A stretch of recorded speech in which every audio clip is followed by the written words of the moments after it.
கிறிஸ்துவுக்குள் பிரியமானவர்களே, காலைதோறும் கர்த்தரின் வார்த்தை என்ற தலைப்பில் உங்களை சந்திப்பதிலே மிகுந்த மகிழ்ச்சி அடைகிறேன். இந்த நாளுக்குரிய வேத வசனமானது ஏசாயா 58ஆம் அதிகாரம் 7ஆம் வசனத்தின் பிற்பகுதி. உன் மாம்சமானவனுக்கு உன்னை ஒழிக்காமல் இருக்கிறதும் அல்லவோ எனக்கு உகந்த உபவாசம் என்று அங்கே சொல்லப்படுகிறது. மாம்சமானவனுக்கு ஒழிக்காமல் இருப்பது என்று சொன்னால் ஒவ்வொன்றும் யாருக்காவது நம்ம மறைந்திருப்பது, ஒரு உதவிகளை செய்யாமல் இருப்பது, இதெல்லாம் தான் ஒழிக்காமல் இருக்கிறது என்று இருப்போம் இல்லையா? எனவே நாம் அவ்விதமாக ஒளிந்து வைக்காதபடிக்கு எல்லோருக்கும் உதவி செய்ய வேண்டும் என்பதையே இது வலியுறுத்துகிறது. இந்த வலியுறுத்த காரியத்தினால அதுதான் தேவனுக்கு உகந்த உபவாசமாக இருக்கிறது. தலைப்பே உகந்த உபவாசம் என்பது தான் இல்லையா? அவ்விதமாக இருக்கிறபடினாலே நாம் ஆவிக்குரிய வாழ்க்கையில் பலப்பட நமக்கு இந்த உபவாசம் பெரிதும் உதவுகிறது. தேவனோடு கூட நாம் உறவாடுகின்றபடினாலே ஆவிக்குரிய வாழ்க்கையில் தேவ பலன் நமக்கு கூடுதலாக கிடைக்கப்படுகிறது. அதுதான் இந்த உபவாசம். அது ஒரு பக்கம் இருக்க, நாம் சாப்பிடாமல் இருப்பதால் மாத்திரமல்ல, அது எப்படி சொல்லப்படுகிறதுன்னு சொன்னால், அதே ஏசாயா 58ஆம் அதிகாரம் 7ஆம் வசனத்தின் முற்பகுதியில் பார்க்கும்போது, பசியுள்ளவனுக்கு ஆகாரத்தை பகிர்ந்து கொடுக்கணும், துரத்துண்டவனை வீட்டிலே சேர்த்து கொள்ளணும், வஸ்திரமில்லாதவனுக்கு வஸ்திரம் கொடுக்கணும். இதுவே தேவனுக்கு உகந்த உபவாசம் என்று அங்கே சொல்லப்படுகிறது. அப்போ தேவனுக்கு உகந்த உபவாசம் என்பது உண்மையிலே எதுன்னு பார்த்தீங்கன்னாக்கா, பசி உள்ளவங்களுக்கு நம்ம ஆகாரத்தை கொடுக்கணும். நம்ம சாப்பிட்றோமோ சாப்பிடலையான்றதெல்லாம் உபவாசம் இல்லை இல்லைங்களா? நம்ம சாப்பிடாம இருந்தால் அது பேர் உபவாசம் இல்லை. அதே வேளையில் இந்த நாளில், இந்த லெந்து காலங்களில் யாரெல்லாம் பசியாக இருக்கிறார்களோ அவர்களுக்கு நாம் பகிர்ந்து கொடுக்க வேண்டும்.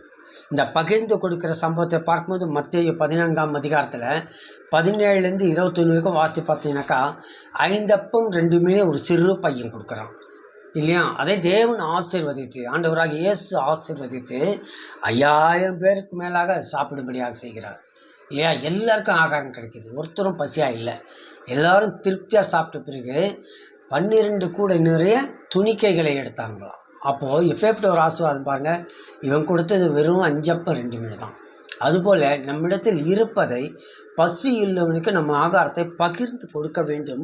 அதுதான் உகந்த உபவாசம் தேவ பார்வையிலே. அது மாத்திரமல்ல, துரத்துண்டவனை வீட்டிலே சேர்த்து கொள்வது. ஆதரவு இல்லாதவர்கள் நம்ம வீட்டுக்குள்ளே சேர்க்கிறோமோ சேர்க்கலையோ அது பக்கம், ஆதரவு இல்லாதவர்களுக்கு ஆதரவு அளிப்பது ஒரு உகந்த உபவாசம் என்று வேதம் நமக்கு போதிக்கிறது. அதோடு மட்டுமல்லாதபடிக்கு வஸ்திரம் இல்லாதவனை கண்டால் அவனுக்கு வஸ்திரத்தை கொடுக்க வேண்டும் என்றும் சொல்லப்படுகிறது. நம்ம என்னதான் புது ட்ரெஸ் அதை இது போட்டால் கூட சரி, ஆனாலும் எவ்வளவோ பேர் வஸ்திரம் உடுத்த முடியாமல் கஷ்டப்பட்டுட்டு இருக்கிறாங்க. ஒரு சில பார்க்கலாம், ஸ்கூல் பசங்களை போகும்போது கூட பார்க்கலாம், பின்னு போட்டு குத்திட்டு போவோம் பிணிஞ்சு போன சட்டையை. ஆம்பளை பசங்க, பொம்பளை பிள்ளைங்க அதே போல் அந்த ஸ்கர்ட்டில் ஒரு பின்னு போட்டு முடிச்சு இல்லை ஏதாவது இது பண்ணி கட்டி போவோம். அப்போ அதெல்லாம் பாவமாக இருக்கும் பார்க்குறதுக்கு. அது மாதிரி இருக்கிறவங்களுக்கு, வஸ்திரம் இல்லாதவங்களுக்கு, உடுத்த முடியாத சூழ்நிலையில் இருக்கக்கூடியவங்களுக்கு, நலமான வஸ்திரம் உடுத்து கொள்ள முடியாதவர்களுக்கும் நாம் வஸ்திரங்களை கொடுத்து உதவி செய்ய வேண்டும். அதுதான் தேவ பார்வையில் உகந்த உபவாசமாக காணப்படுகிறது. உன் மாம்சமானவனுக்கு உன்னை ஒழிக்காமல் இருப்பது, இதெல்லாம் செய்யணுமேன்னு சொல்லிட்டு விலகி இருப்பது. ஒழிக்காமல் இருப்பதுன்னு அர்த்தம், இதெல்லாம் செய்யாமல் விலகி இருப்பது என்பது பொருள். அதால் எல்லாம் செய்யணும் என்று ஆண்டவர் சொல்லுகிறார், வேதம் நமக்கு போதிக்கிறது.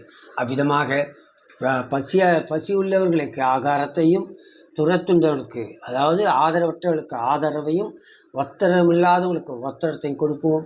அதுவே தேவ பார்வையில் உகந்த உபவாசமாக இருக்கும். அந்த உபவாசத்தினாலே தேவன் நம்மோடு கூட இடைபடுவார் என்று விசுவாசிப்போம். அது ஏற்கனவே ஒரு வார்த்தை கூட சொல்கிறார் அவர் இல்லையா? சிறியவர்களுக்கு எதை செய்தீர்களோ அதை எனக்கே செய்தீர்கள். இவையாவும் இவங்களுக்கு செய்து மாத்தல, இதை இவங்களுக்கு செய்யும்போது தேவனுக்கே அதை செய்ததாக காணப்படுகிறபடினாலே உகந்த உபவாசத்தை மேற்கொள்வோம். தேவ ஆசீர்வாதம் பெறுவோம். தேவன் தாமே நம்மை ஆசீர்வதிப்பாராக. ஆமீன், ஆமீன்.